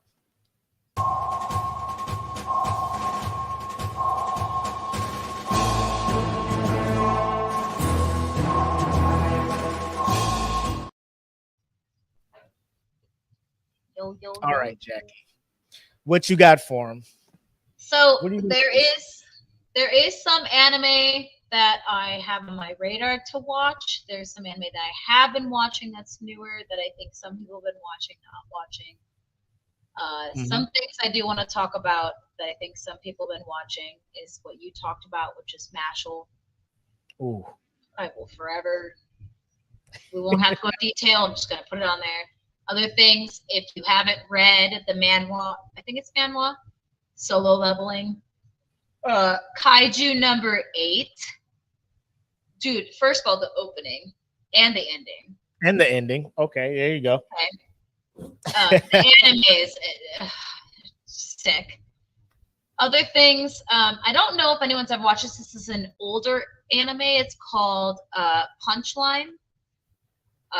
It is, I'm not even going to say what it is, because a person that got me to watch Punchline did not tell me what it was about. They didn't even give me anything. They just said, watch it. I watched the first episode. I messaged them and I said, what do you have me watching right now? Because you're going to immediately think it's a harem. And he's like, listen, just keep watching. I kept watching to episode 4, 5, and I was like, wait, what's going on? And it changed my perspective of the anime, and it's only 12 episodes, and it was really good. Really, really good. It's like if you ever watched Erased, where Erased is kind of a mystery, and you don't know what's going to happen kind of thing. It's kind of like that, where you don't know what's going on until like the end kind of thing. Other ones that are like out that I don't think a lot of people watch, but they're on my radar to watch is the Delicious in Dungeon. It's the one where it's on Netflix, and it's a dude that like kills freaking demons and eats them and tells them how delicious they are. I definitely like that on my list to watch, and I heard it's like absolutely amazing. The other ones that are on there is also Sengoku Yoko. It's up there too for like it's like a brother and sister demon type that not a fan of humans but are like trying to learn how to be, and it's heard nothing but absolute great things about that one. There's also one that's like how to use healing magic. I'm saying it wrong. One of those long titles. Yes, that one is supposed to be really good. The Suicide Squad Isekai that just came out, I have not watched it yet, but I definitely think that should be. Is that on Max? It is on Hulu. Okay. And then one that me and Steven have been watching is called Onimushu. It's on Netflix. It's about the samurai guy. Dude, pretty sick. It's like comic book kind of style of animation. Really good. I like it a lot.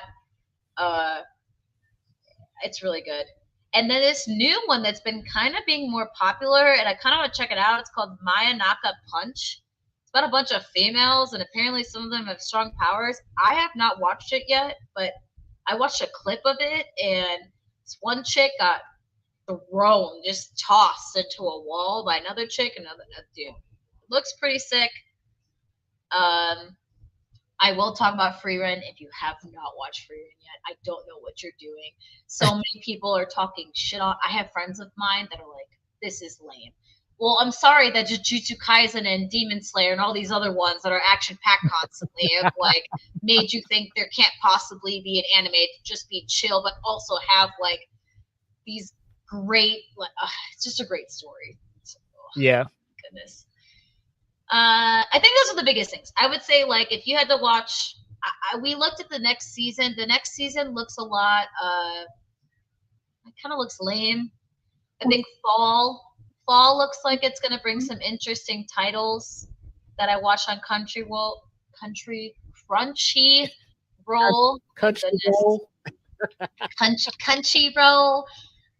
Crunchyroll has some fall titles that are coming out that look a little bit more interesting.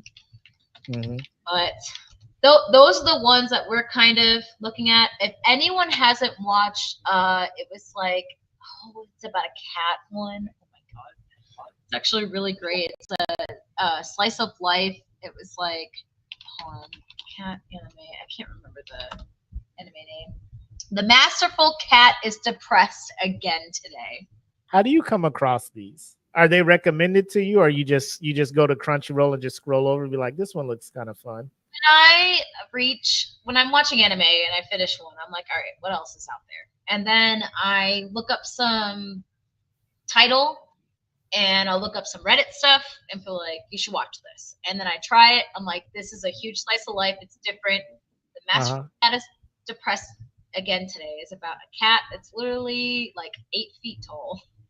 It's about this cat that cooks and cleans for their human who cannot live without their cat. It is funny, and it's a slice of life. It's very chill. So if you like just chill, not like crazy animes, sometimes those animes are the best, where you're just like, I want to watch something chill.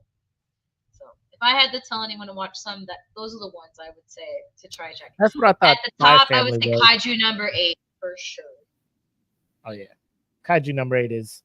That should be on a lot of people's radars because, again, it's one of those anime that the manga's doing well, the anime is performing well. People are just like, yo, this is the season of anime is upon us. A new anime will come out. A lot of these companies, they're putting their money where their mouth is when it comes to the animation. So it gets the word of mouth that the Demon Slayer gets and stuff. So I will say, shout out to Demon Slayer, My Hero, and things like that for making that the standard. Because there was a time where we would start to get a great animated thing, aka Seven Deadly Sins or a Promised Neverland, and then companies would Promised Neverland's animation kind of fucked that up in season 2. Yeah, and companies will get lazy and be like, let's rush this whole thing, or let's skip on some of the animation, skip the budget on that, and so Ufotable's not holding back, Mappa isn't. And then a lot of these other companies, like we've been talking about, Wit, Bones, A1, things like that.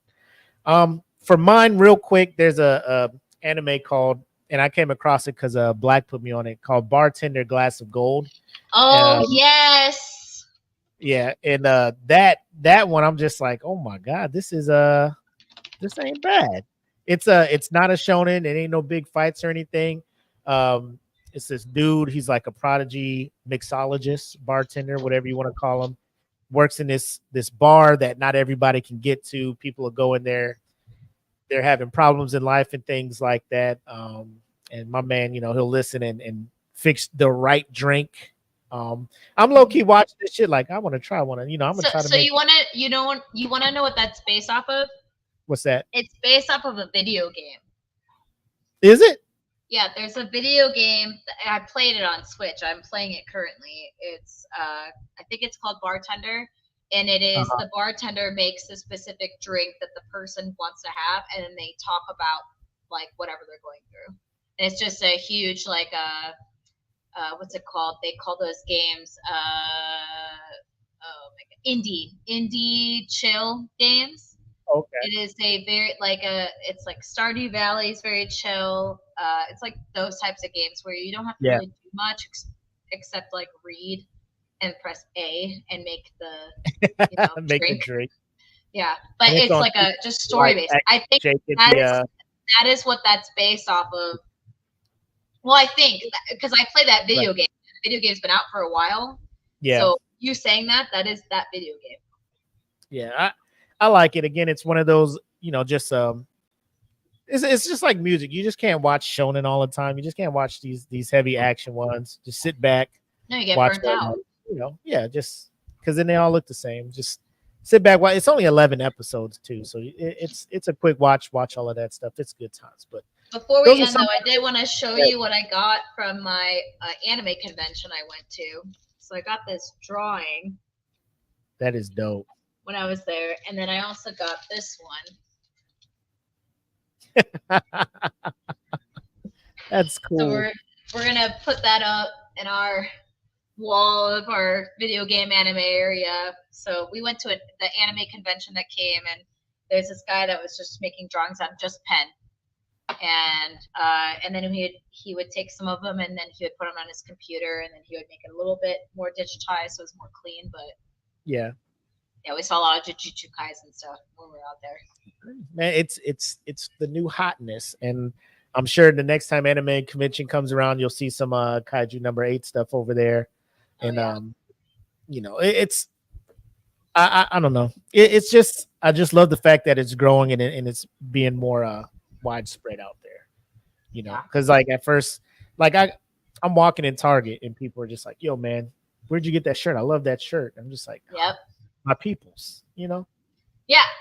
Yeah, come, let's talk while my wife shops. Let's talk about the fucking latest season of this shit. It's fan theory, some stuff, but awesome shows to put on there. And then if you guys have any more, if you're watching or listening, feel free to put them down in the comments, because I have a continually living document that just when people recommend an anime, I just put it on there and be like, I'll get to it. So Mhm. I'm never going to say no. I will always give everybody's suggestion a chance, because sometimes, that's how you stumble upon these hidden gems. That's why I hang out with you, Jackie, because you always put me on. What was You're the welcome. like super cat that cleans for the? I'm just like, The me masterful personally- cat is depressed again today. Dude, it's so Me- funny, man. me seeing that title, I'd be like, never in my life. But if But you it's- check it, you're just like, dude, it's legit. Like, because you It's a put me on slice of life. It is 100% a slice of life, man. Jackie put me on fruit baskets because I was in my whole bro. Yeah, if it ain't got man. people fighting- I was like, if it ain't got people fighting and shit, I ain't trying to see it. I thought I was cultured because I was like, I watched Death Note. That's not a shonen. I've been around. I know what I'm talking about. She's like, fruit baskets. I'm Bruce like, Basket oh, is a classic. I don't know. And then I watched it. I'm just like, bro, this is better than most drama television that's out there right now. You know what I'm Yeah. saying? Like, It's a drama, romance, kind of fantasy action. it was. I will say this. It if you are a heavy shonen person, like it'll take a while because you'll have that itch. Like, bro, when Yeah. nobody fighting around here? I don't like it. But You when have you to said it- have the love for the game in order to really enjoy. yes. But that is all we have for as far as putting people onto newer ones. We'll get back to our regularly scheduled programming, and then we will give you guys some parting shots, and we'll be done.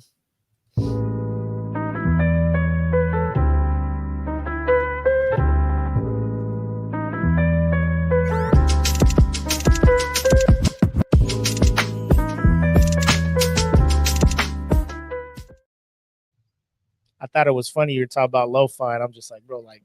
As soon as you put that on, I was like, nice. This is it. This is where it needs to be.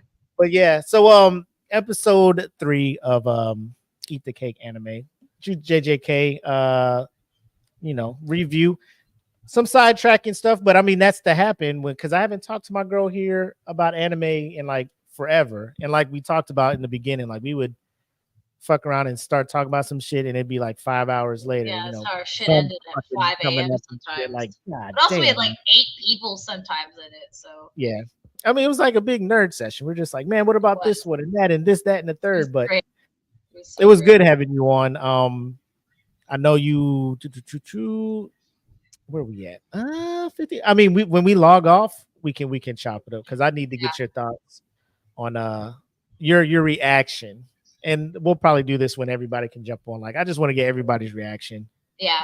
That final episode of this past season of Demon Slayer, because a lot of people were upset. Oh, this is so slow. It's grinding. And then that last episode drops.